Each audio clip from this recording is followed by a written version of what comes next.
1주차입니다. 이제 실천을 하고 저한테 이제 보내는 거예요. 온라인으로 복수 전공 과목인 미적분화 1을 수강 중에 극한의 엄밀한 정의 입실론 델타 논법이 이해가 되지 않았습니다. 이제 저런 거죠. 근데 몰입은 저게 이제 도전이에요. 그러니까 내가 몰입하기 좋은 거죠. 그러면 저 문제에 포커싱을 해서 이제 시간이 날 때마다 이렇게 천천히 스트레스 받지 않고 생각을 하는 거예요. 곰곰이. 평소 같으면 이해가 되지 않아 스트레스로 끙끙 싸매어 골치 아파했을 것 같지만 이번에는 의도적으로 몰입감 있게 하고 몸이 이완된 상태로, 그죠? 이완된 상태로 편안하게 풀이 방식을 이해하려고 의식하여 큰 어려움 없이 입실론 델타 정의를 풀었습니다. 오히려 90분 만에 풀어내어서 머리가 상쾌하고 뿌듯하며 기분이 좋습니다. 그렇죠? 그러니까 보통 같으면 스트레스로 골치 아파했을 거죠. 그렇지만 의도적인 몰입, 저 문제를 스트레스 안 받고 편안하게 이완된 상태로 하면 우리가 저걸 풀 수 있는 능력이 다 있어요. 잠재 능력이. 그 잠재 능력을 깨워서 그게 의도적인 몰입이에요. 관련된 시냅스를 활성화시켜서 푸는 거예요. 내가 저 할 수 있는 능력이 다 있는 거죠. 저렇게 하니까 이제 계속 성공 경험을 하고 자신감이 생기는 거죠. 그리고 내 뇌를 어떻게 쓰는 법을 알게 되는 거죠. 엡실론 델타는 처음 보는 수학교를 영문으로 이해하고 0보다는 당연히 큰 절대값 x-a를 왜 굳이 절대값 x-a가 0보다 크고 델타보다 작은지로 표기하는 이유를 제대로 이해하고 상호작용하는 델타와 엡실론의 관계와 절대값과 a의 관계를 이해하기 위하여 정의를 직관적으로 볼 수 있는 1차 함수에서 그 관계를 그림으로 그리면 쉽게 풀렸습니다. 저렇게 해서 자기가 이제 쉽게 풀었다는 거죠. 미분 적분하기는 대학 수학에서는 기초적인 내용이지만 저는 고등학교 때도 수학을 크게 잘하지 않는 편이었고 진학 후에도 대학 수학을 지속적으로 하지 않은 저에게 있어서는 입실론 델타 논법은 어려운 문제였지만 슬로우 싱킹을 통해 효율적으로 풀이가 가능했습니다. 그죠? 그러니까 슬로우 싱킹이 우리의 지적인 능력을 발휘할 수 있게, 몰입을 할 수 있게 도와주는 방법이에요. 그러니까 이완된 집중이죠. 2주차입니다. 3월 12일 날이에요. 공부 방식, 학습 효율이 올랐습니다. 학습량은 올랐음에도 공부를 함이 고통스럽다는 기분보다는 좀 더 재밌게 공부합니다. 이번 주는 어려운 문제를 몰입하여 풀었을 때 짜릿했던 경험도 종종 했습니다. 그죠? 그러니까 공부를 고통스럽게 하는 게 아니라 이제 몰입도를 올림으로써 오히려 재밌게 이제 할 수가 있어요. 그리고 또 어떤 어려운 문제에 도전해서 성공했을 때는 도파민이 분비가 되니까 이제 짜릿한 것도 경험하죠. 몰입 장벽이라는 키워드를 머릿속에 각인시켰기 때문에 그 장벽을 넘기 위해 의도적으로 잘 해보려 했습니다. 그 결과 그 전보다는 훨씬 몰입감 있게 공부할 수 있었고 결과적으로 학습 효율이 올랐습니다. 그러니까 몰입의 장벽이 있는 거죠. 우리가 몰입하지 못하는 이유는 몰입의 장벽 때문인데 그 장벽을 이제 넘어가야지 되는 거예요. 그러기 위해서 여러 가지 방법이 있어요. 이제 뭐 공부하는 힘에도 일부 소개가 돼 있고 슬로우 싱킹에도 소개가 되어 있는데 저는 이완된 집중을 하고 선잠을 활용하라고 이렇게 얘기합니다. 이완된 집중과 선잠.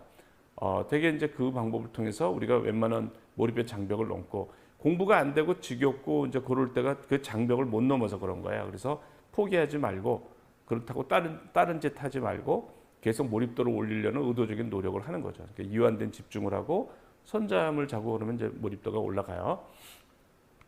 한 과목에 집중하려 했습니다. 그러니까 한 과목에 집중하는 거가 이제 몰입도를 올리는 방법 중에 하나죠.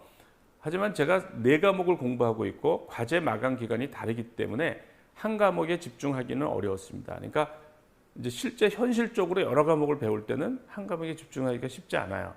그렇지만 가능한 한 어느 한 과목을 오랜 시간 이렇게 공부하려고 노력을 해야 몰입 효과를 볼 수가 있어요.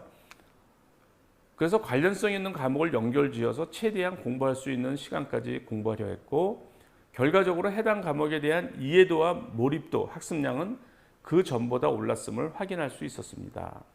또한 그 전에는 쉬는 시간에 공부 외의 생각을 주로 했는데 지금은 공부 내용을 머릿속에서 이리저리 옮겨 다니며 내용을 복습합니다. 그죠? 저는 의도적인 노력을 하는 거죠. 이렇게 쉬는 시간에 핸드폰을 보지 않고 공부에 관련된 생각을 하니 오히려 더 쉬는 듯한 기분을 느꼈습니다. 그죠?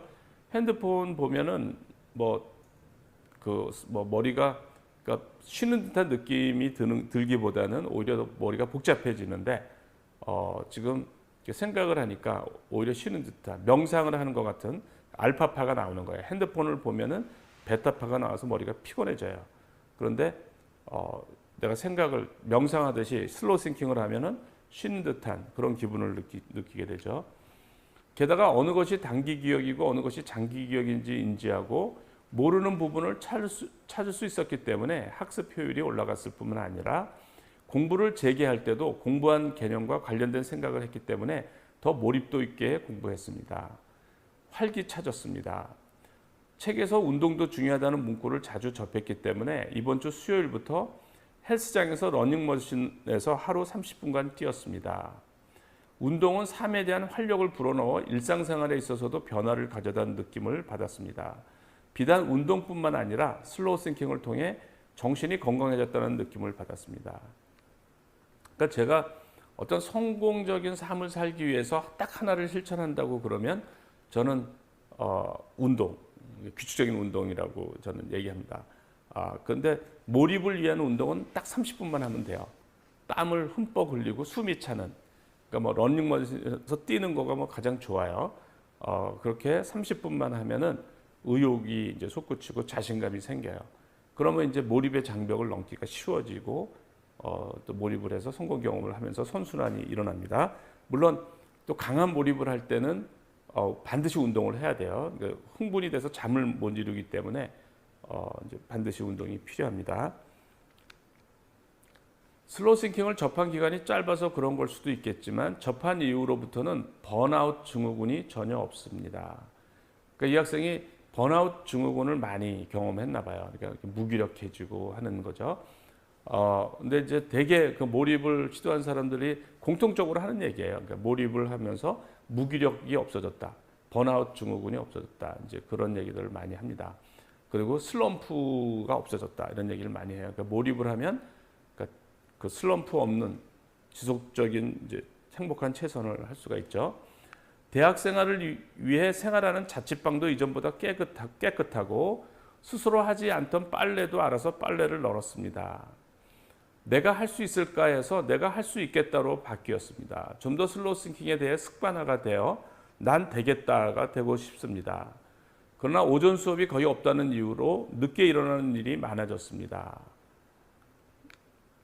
그 때문에 학습 시간을 하루 3시간에서 5시간가량 더 확보하지 못했습니다.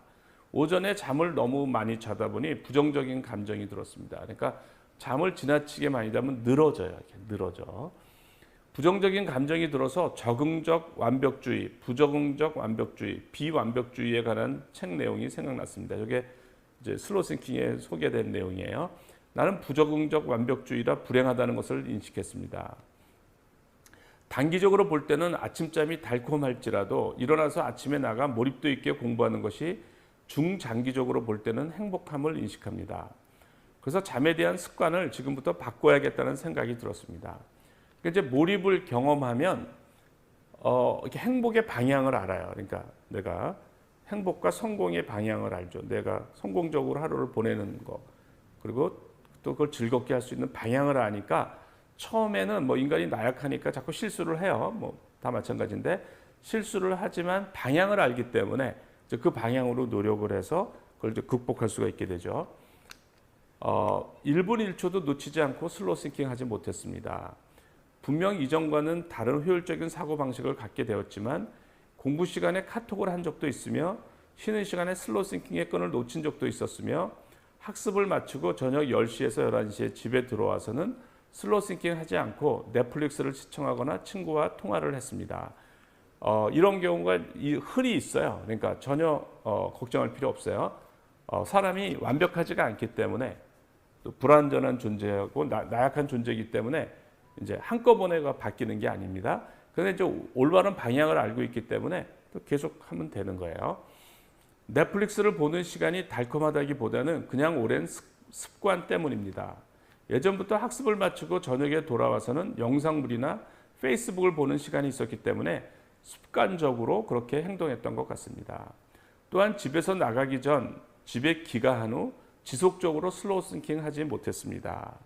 그러니까 이게 완벽하게 이렇게 못하는 경우도 많은데 크게 걱정할 필요는 없어요.